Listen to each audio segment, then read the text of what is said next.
राजा आप हमारे पालनहार हो और आप ही बचाने वाले हो और आप ही मारोगे तो दुनिया में बचाएगा कौन? मेरी गलती?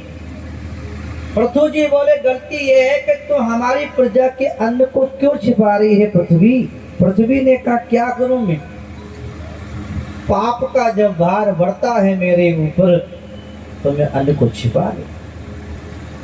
आप धर्मात्मा राजा हो और तुम धर्मात्मा हो, मेरे को मैं गाय के रूप में खड़ी हूं, मेरे को तुम दोनों समय धान्य के बीज आ जाएंगे और मुझे समतल कर लेना, बीज बो देना, अन्न खूब हो जाएगा।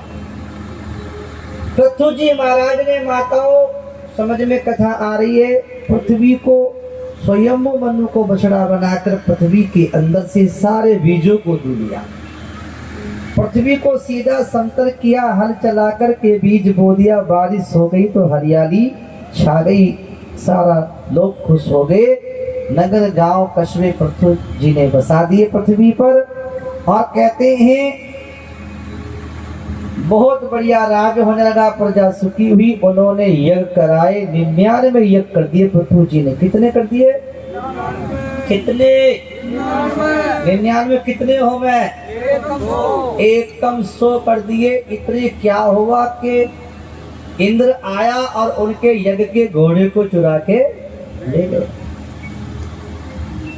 तो पृथु के पुत्र विदुषदास ने उसका पीछा किया, वो तरह तरह के पाखंड करके छिपने लगा। पृथु जी को गुस्सा आया, ध्यान में यज्ञ में बैठे किसी यजमान को क्रोध नहीं करना चाहिए, क्रोध करने से पूजा सफल नहीं होगा। इसलिए कभी पूजा में क्रोध नहीं। पुत्र को राज्य सौंप करके और पत्नी अर्ची को साथ लेकर के तपस्या करने चले गए, अपना कल्याण करते हैं। पृथु जी का शिरस भोजन करते शांत हुआ तो माता अर्ची ने अपने पति की चिता बना करके सिर को चिता में लेकर के और स्वयं भी चिता में बैठकर अग्नि संस्कार कर दिया। इसके बाद में पृथु जी के वंश में आगे चल के एक बड़े राजा हुए जिनका नाम था प्राचीन वर्दी। बोलो हाँ ना नहीं? चलिए जोर से बोल जाते और जी सोरो हो जा। ये लगा कि हाँ पे हमारी सुनने तो है, चुपचाप सुनसान बैठो तो मुझे डर लगे कि नींद तो नहीं आ रही। बोलो हाँ ना भाई? ठीक है ना भाई। और कहते हैं कि क्या हुआ कि प्राचीन वर्दी के 10 बेटा थी। पिता की आज्ञा से पश्चिम दिशा की ओर तपस्या करने गए तो एक सरोवर के किनारे बैठ गए। वहां भगवान शंकर प्रकट हुए और भगवान शंकर ने उन्हें भगवान विष्णु का मंत्र स्तोत्र दे दिया और सारे के सारे पानी के सरोवर में बैठ करके और भगवान विष्णु का भजन करने लगे। और प्रचेतागढ़ों के जो पिता प्राचीन वर्णी हैं, वे राजा है, उनको किसी ने ब्राह्मण ने कोई बता दिया होगा, कह दिया होगा। राजा की मोटी बुद्धि थी, क्या कह दिया? अरे महाराज एक काम करो, क्या करें कि तुम बलि चढ़ाओ, तुम्हारी सारी मनोकामना पूरी हो। अब राजा तो राजा ले शुरू कर दियो कि करो यज्ञ और बलि चढ़ाओ। यज्ञ बड़ा करते थे और पशुओं को काट काट के अग्नि कुंड में डालते थे। जीवों की इतनी हत्या करी कि पशुओं की संख्या कम पड़ गई, पशु बड़े हाहाकार मच गई। नारद जी ने आके रोका, ये क्या कर रहे हो? किसी की हत्या करके तुम्हारा भला हो जाएगा? आकाश में नजर उठा के देखो, जिनको तुमने मारा है वो सब लोहे के सींग लेकर के खड़े हैं, मर कर के बैठे जाओगे वो तुम्हें वहां लोहे के सींगों से मारेंगे।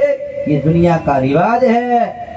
सुन लो भैया, बिजली का तार लगाने वाला, जो जैसा करेगा वो वैसा भरेगा। बोलो मार तो भाई वो खटकी बात तो मैं तो कहूँगा, मेरे खटके मत कह दो भाई, जैसे कौन तो कह दो। बोलो बांके बिहारी लाल की जय। ये सब अज्ञान की बुद्धि में होता है। नारद जी कहते तुमने अज्ञान की बुद्धि में फंस करके ऐसे उल्टे काम किए।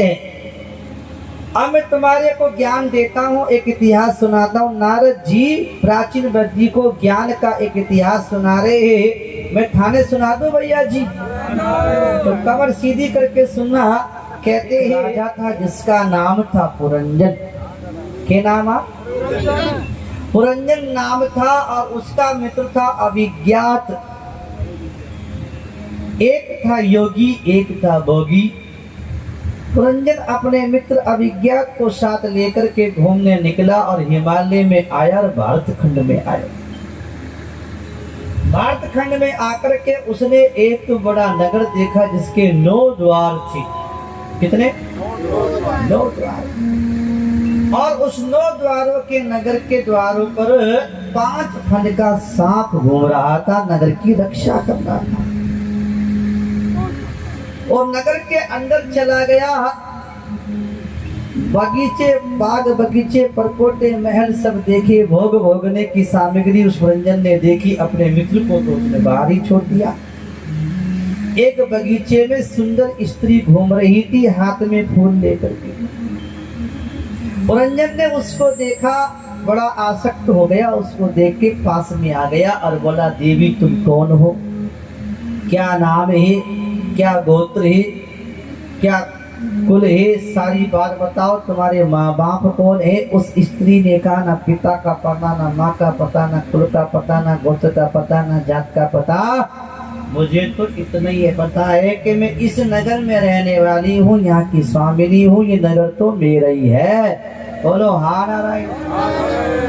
उसने कहा कोई बात नहीं, हमारी मन की एक बात कहना चाहते हैं कि कहो कि हम आपके साथ विवाह करना चाहते थे, स्वीकार है। जिसके कुल का जात का भी पता नहीं था, ऐसी अनजान स्त्री के साथ सुंदरता में आसक्त होकर के पुरंजन ने शादी कर ली और भोगासक्त हो गया। भोग विलास में रक्त हो गया और भोग विलास करते नगर में रहते सैकड़ों वर्ष बीत गए। उसके यहाँ बेटी, बेटा और पोती पोता का बड़ा परिवार भी हो गया। लेकिन स्त्री की आसक्ति ना गई। बोलो हाँ नारायण। और माताएं तो होती है पतिव्रता और वो हो गयो पत्नीव्रता। अरे भैया नो ऐसे में कोई पत्नीव्रता हो तो मैं हाथ खड़े करके बताइयो, दर्शन करना चाहिए। सारे है के सारे कर दो। बोलो बांके बिहारी लाल की जय। पत्नीव्रता का मतलब वो चलती तो पीछे पीछे हाथ जोड़ के चलता, अगर बैठ जाती तो बैठ जाता, खाती तो खाता, नहीं खाती तो नहीं खाता, हंसती तो हंसता, रोटी तो रोता। ऐसा बड़ा आसक्त हो गया। इसी समय चंद्रमेघ नाम के एक गंधर्व राज थे। उनके पास में 360 गंधर्वियां और 360 गंधर्व थे, सेना थी। उसने देखा पुरंजनपुरी का जो राजा है तो स्त्री आसक्त भोगासक्त पड़ा हुआ, नगर की तो चिंता इसे कोई है ही नहीं, अपने नगर पे आक्रमण कर दो, लूट लो इसको। नगर को लूट लिया, लूटने आक्रमण कर दिया। एक काल कन्या आई, उसने भी आक्रमण कर दिया। अब तो पुरंजन चारों ओर से घिर गया और विचार मन में आ गया, अब मैं मर जाऊंगा, मैं मारा जाऊंगा, नगर लुट जाएगा। मेरे मरने के बाद मेरी पत्नी का क्या होगा? इसको रोटी बना के कौन देगा? इसके कपड़े धो के कौन देगा? इसकी सेवा कौन करेगा? इसी चिंतन को करते करते मर गया। तो क्या दशा हुई? अंतमती, बोलो बोलो, अंतमती सोगति हुई। अगले जन्म में स्त्री ही बन गयो। और एक राजा थे मलध्वज, उनकी रानी बन गई। वहां भी 10 बेटा हुए और वहां भी राजा मलध्वज को वैराग हुआ तो पत्नी को साथ लेकर के चले गए वन में, राज सब छोड़ करके और भजन में लगे। राजा मलध्वज का मन में शरीर शांत हो गया। अब वो जो पुरंजन उनकी पत्नी बना हुआ है, अब वो रोती है, हाय मृत्यु मृत्यु मृत्यु।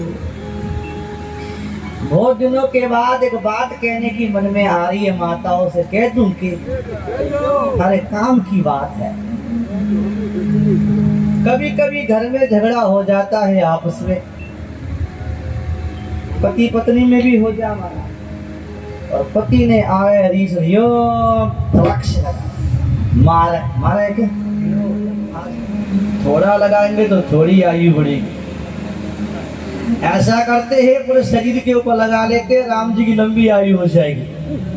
हनुमान जी ने क्या किया, माता पूरा सिंदूर उठाकर पूरे शरीर के ऊपर लगा के लाल लाल हो गई और बारे मगन होकर के हाथ में गदा लेकर के और हनुमान जी जा पहुंचे राम जी के दरबार में। राम जी देखे हनुमान ये लाल लाल के है कि प्रभु ये सिंदूर है, क्यों लगाया है? कि मैया ने बताया। क्या बताया है? कि सिंदूर लगाने से स्वामी की आयु बढ़ती है। प्रभु मैंने सोचा थोड़ा लगाएंगे थोड़ी बढ़ेगी, मैंने पूरे शरीर पे लगा लिया, आपकी लंबी आयु होगी। बोलो सियापति रामचंद्र की। ये देख करके राम जी की आंखें भर आई कि वाह हनुमान, मेरी आयु बढ़ाने के लिए तुम अपने शरीर के ऊपर सिंदूर लगाते हो। राम जी गदगद हो गए और वरदान ही दे दिया, जाओ तुम्हारे को सिंदूर ही चढ़ाया जाया करेगा। आज भी हनुमान जी को सिंदूर चढ़ाते हैं। तो माता सिंदूर की बड़ी महिमा है, श्रृंगार की बड़ी महिमा है। स्त्री का धर्म बनता है कि सुहागन हो, सुहाग के चिन्हों को धारण करना चाहिए। इससे पति का मंगल होता है, घर में मंगल शांति होती है। कभी भी अपने मन से, कर्म से, वचन से, वाणी से, स्वभाव से सावधान रहना चाहिए कि हमारे पति का हमसे अपमान ना हो, तिरस्कार ना हो जाए। कभी अपशब्द नहीं बोलना चाहिए। बोलो हाँ ना।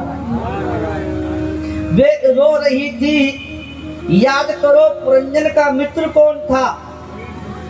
अभिज्ञात वो ब्राह्मण के भेष में आया और बोला, अरे पुरंजन तू ना किसी की स्त्री है, ना तेरा कोई पति है, ना कोई स्त्री है, तू पुरंजन है। मैं अभिज्ञात हूँ, तूने मुझे भुला दिया और स्त्री की आसक्ति में फंसकर तेरी ये दशा हुई। अब याद कर अपने आप को और चल मेरे साथ। उसे याद आ गई और अपने मित्र के साथ पुरंजन चला गया। माता भाइयों, ये तो एक कथा है, इसका मतलब क्या है? 9 द्वारों का जो नगर है वो ये शरीर है। बोलो हाँ ना। 10वां द्वार भी यहाँ होता है। 10वां द्वार नव द्वारे पुरे देही गीता में कहा है। 5 फण का जो सांप है वो कौन है? प्राण, अपान, उदान, व्यान, समान और प्राण ही 5 फण का सांप है, इस नगर की रक्षा करता है। और वो स्त्री कौन है? ये अज्ञान रूपी बुद्धि ही स्त्री है। जीवात्मा ही पुरंजन है। जीवात्मा का मित्र परमात्मा है। जीवात्मा ने क्या किया? परमात्मा को बुला करके अज्ञान रूपी बुद्धि का संग कर लिया। 360 गंधर्व और गंधर्वियां दिन और रात है। काल ही चंड वेग है। काल ने दिन रात की सेना को लेकर के सही रूपी नगर पे आक्रमण कर दिया है। इसकी आयु को लूटते जा रहे हैं और जीवात्मा फंस गया है, परमात्मा को भूल गया है, अज्ञान रूपी बुद्धि का संग किया। अब बुद्धि जैसे कहती है तो क्या होता? अंतमति सोगति, अंतमति सोगति होती रहती है। तब संत महात्मा आते हैं और समझाते हैं, अरे ओ जीव, ना तो स्त्री है, ना पुरुष है, ना तू शरीर है, तू आत्मा है। आत्मा ईश्वर का है, ईश्वर अंश, जीव अविनाशी, चेतन अमल, सहस्र राशि। आत्मा को याद आती है, अरे मैं तो भगवान का और भगवान ही है। माता भाइयों, शरीर एक बंगला है। जैसे ये बंगला बनाती है पत्थर चूने सीमेंट का, ऐसी शरीर भी एक क्या है? बंगला है। और इस बंगले को जो जान लेता है उसे आत्म ज्ञान होता है। और ये बंगला बड़ा अजब ना है। इसे संतों ने इस बंगले को बड़ा सुंदर गाया है। गा लो और जागे नहीं। पिता का देहांत हो गया, भाइयों ने परवाह नहीं करी, खेत में ले गई और हाथ में दे दी कस्सी। बोलो हाथ। और बोले ये लंबा खेत है, इस खेत में बढ़िया बढ़िया क्यारी बनाओ और बढ़िया बढ़िया बना के तैयार करो। अब आते हैं। भाई तो चले गए। जनवज्जी ने विचार किया कि अगर मैंने इनका काम बढ़िया कर दियो तो रोज काम ही कराएंगे, फिर भजन नहीं करने देंगे। और काम बिगाड़ दो तो कोई काम को नहीं करा। जनवज्जी ने क्या किया? माता भाइयों, जगह जगह खाई और खड्डे, खाई और खड्डे, खाई खड्डे खोद दिए,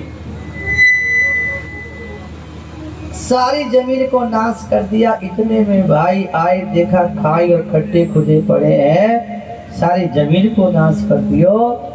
अरे तो बैठे रहता है, इसको काम करना नहीं आता, बैठे बैठे वाला काम बता देंगे। तो क्या किया भाइयों ने, बाजरी का एक बढ़िया खेत था और उस खेत के अंदर लकड़ी को ऊंचो सो वो बना दियो। माताओं भाइयों क्या बोलते, ढूंढचियो बना दियो। ढूंढचियो किस किसने देखा है ढूंढचियो? कौन कौन बैठा ढूंढचिए पे? बैठी के नहीं पानी दे रहे बैठी। हाँ पढ़ाई तो करी कौन, ढूंढचियो बैठी नहीं। अरे भैया जी लंबो लंबो रस्सी को दे दियो, आवाज खोल दे। और कहते हैं लंबो लंबो दे दियो, जोर से ढेला मार चिड़िया उड़ा दे। लेकिन कहते हैं ना कि संत हृदय नवनीत समाना, संत का हृदय बड़ा कोमल होता है। मन में विचार आया कि मैं चिड़ियों को उड़ा देता हूँ, चिड़िया बेचारी भूखी है और मर जाएंगे, किसी को भूखा रखना अच्छी बात नहीं है। और मेरा क्या खाती है, मैं राम जी की चिड़िया भर भर के, राम जी की चिड़िया राम जी रखे, हमारी चिड़िया भर भर के, राम जी की चिड़िया राम जी रखे, हमारी चिड़िया भर भर के। अरे राम जी की चिड़िया राम जी रखे, हमारी चिड़िया भर भर के, राम जी की चिड़िया राम जी रखे, हमारी चिड़िया भर भर पे। चिड़िया राम जी रखे, हमारी चिड़िया भर भर पे, राम जी चिड़िया राम जी रखे, हमारी चिड़िया भर भर पे। राम जी की चिड़िया बाबा रे मौज फकीरा दी, बाबा रे मौज फकीरा दी, बाबा रे मौज फकीरा दी, बाबा रे मौज फकीरा दी, बाबा रे मौज फकीरा दी, बाबा रे मौज फकीरा दी। जोर से ताली बजा के जय हो जाओ।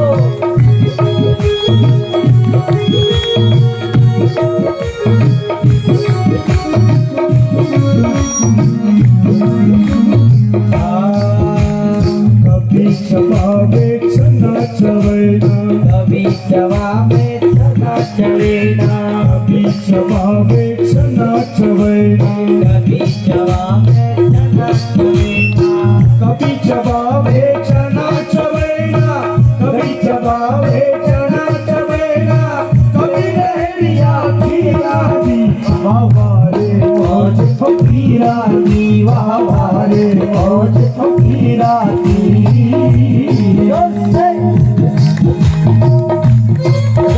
ताली बजा के पीछे रहो।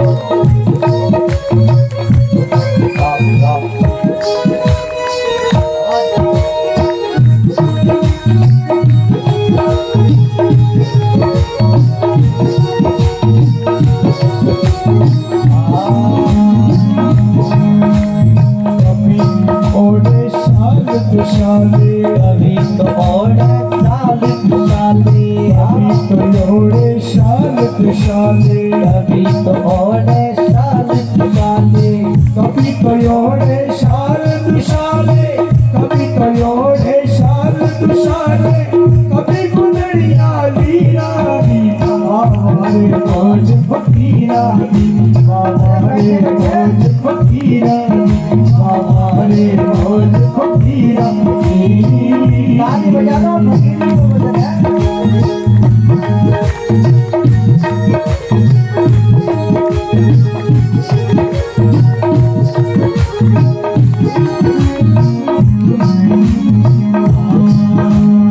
अभी तो सोवे रंग महल में, अभी तो महल में, अभी तो सोवे रंग महल में, कभी तो सोवे रंग महल में, कभी तो सोवे बाबा रे मौज फकीरा की, बाबा रे मौज फकीरा की।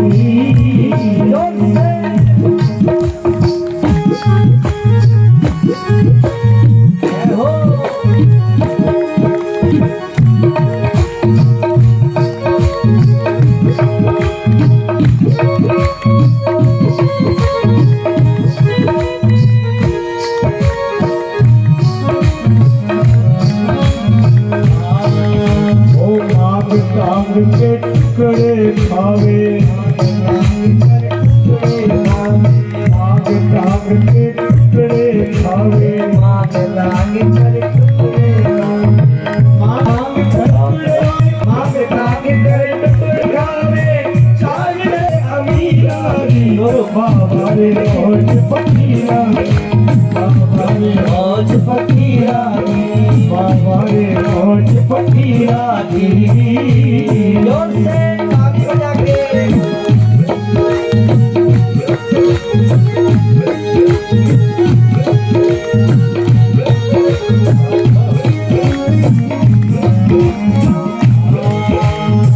कदे तमिल के दो ऐसी, कदे तमिल के दो ऐसी,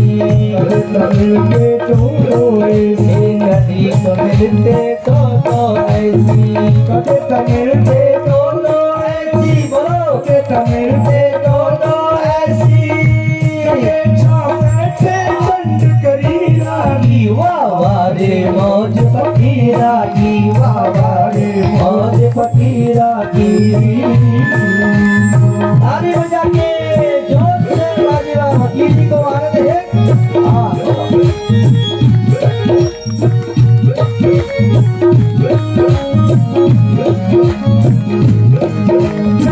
शाह हुसैन फकीर साईं, शाह हुसैन फकीर साईं, शाह हुसैन फकीर साईं, शाह हुसैन फकीर साईं, शाह हुसैन फकीर साईं, शाह हुसैन फकीर साईं, सीध लगी गुरु पीरा की, बाबा रे मौज फकीरा की, बाबा रे मौज फकीरा, बाबा रे मौज फकीरा, बाबा रे मौज फकीरा की, बाबा रे मौज फकीरा, बाबा रे मौज फकीरा की। और क्या घटना घटी कि अजामिल लेटा हुआ था और सामने छोटा बालक नान खेल रहा था। इतने में यमराज के दूत अजामिल को लेने आ गए और अजामिल घबरा गया। जैसे उसके प्राणों को खींचने लगे, अजामिल ने घबरा कर अपने पुत्र की ओर देखा और जोर से पुकारा, नारायण बचाओ, नारायण बचाओ, नारायण बचाओ। जोर से भगवान का नाम लिया। चार भगवान के पास कट गए। वो वाके बिहारी लाल की। अरे अरे अरे रुको रुको, ओ भैया यमराज के दूतों रुक जाओ। भगवान